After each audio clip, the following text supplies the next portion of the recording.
Hola, buen día. Tenía muchas ganas de hacer un tutorial explicando las formas que ocupo yo para tejer en mis patrones, ya sea vueltas unidas, espiral o en fila. Aunque tiene que quedar claro que cada tejedor teje de forma diferente, así que no se cierren solamente a esta forma de hacer las cosas. Para este tutorial voy a ocupar un hilo más grueso que el que ocupo generalmente y un crochet más grande. Voy a intentar tejer un poquito más suelto para que se noten bien los puntos.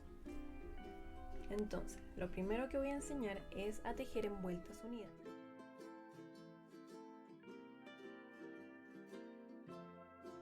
Aquí tengo un anillo mágico con 8 puntos bajos y lo que haremos es identificar el primer punto de la vuelta y ahí vamos a hacer un punto deslizado.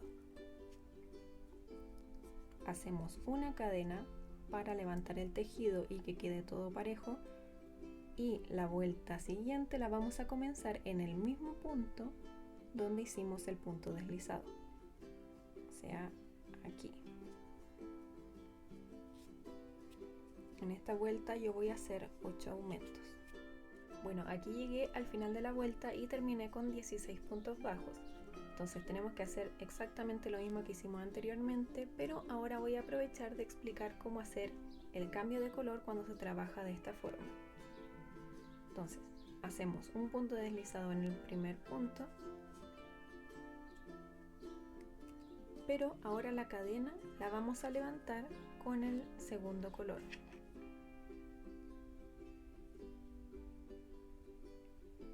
De esta forma. Entonces tiramos el verde para que quede bien apretado y vamos a comenzar la tercera vuelta desde el mismo punto donde hicimos el punto deslizado. Y aquí podemos aprovechar de ir escondiendo las dos hebras. Aquí voy a hacer un punto y un aumento en toda la vuelta. Aquí llegué al final de la vuelta 3 y terminé con 24 puntos bajos, y ahora tengo que hacer exactamente lo mismo, hacer un punto deslizado en el primer punto y levantar una cadena.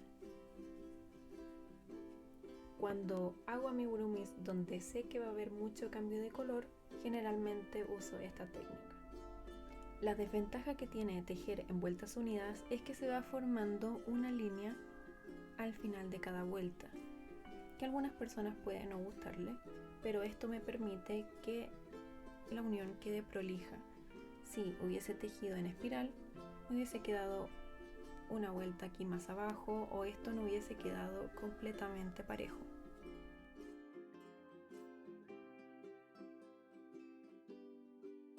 Bueno, aquí nuevamente comencé con un anillo mágico de 8 puntos bajos y mi segunda vuelta va a ser de 8 aumentos.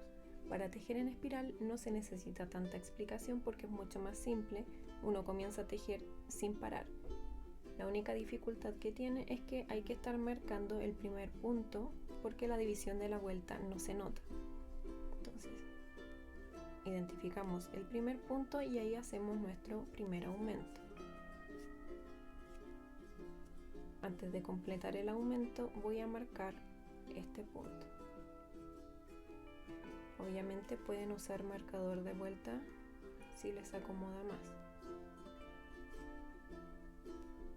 Y ahora completamos el aumento.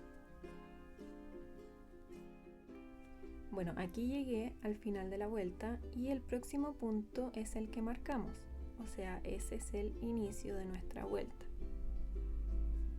Y para tejer en espiral simplemente seguimos tejiendo. En esta ocasión haría un punto bajo y un aumento.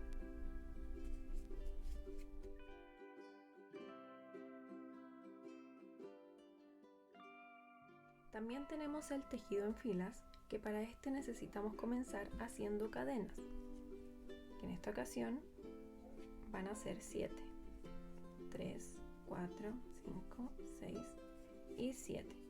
Y para hacer la primera fila vamos a comenzar desde la segunda cadena, desde el ganchillo. O sea, la primera no cuenta y vamos a la segunda. Y ahí voy a hacer puntos bajos hasta llegar al final de la fila.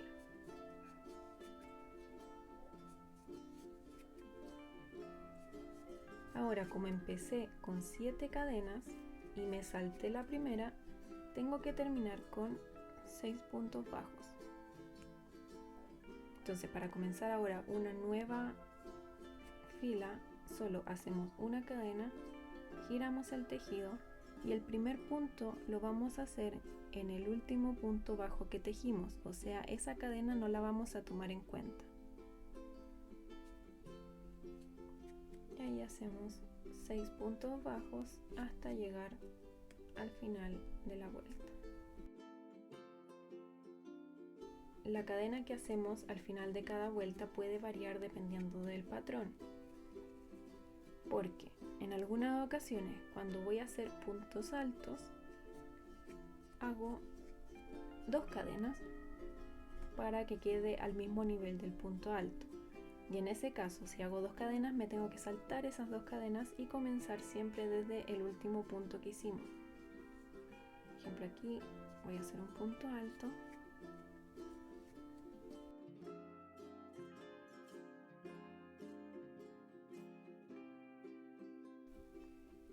levantar 2 cadenas antes de un punto alto no siempre va a ser así, por eso es importante que presten atención a lo que dice el patrón. Me he encontrado en ocasiones que levantan 3 cadenas antes de un punto alto, por eso hay que leer muy bien. Bueno, espero les haya servido este tutorial. Estas 3 formas yo las combino muchísimo en casi todos mis amigurumis, por eso quería explicarlo, ya que sobre todo lo de las vueltas unidas es lo que más me preguntaban cuando leían mis patrones. Así que espero que con esto haya quedado súper claro. Obviamente les invito a seguirme en mis redes sociales, las cuales dejaré escritas en la descripción de este video. Que tengan un buen día.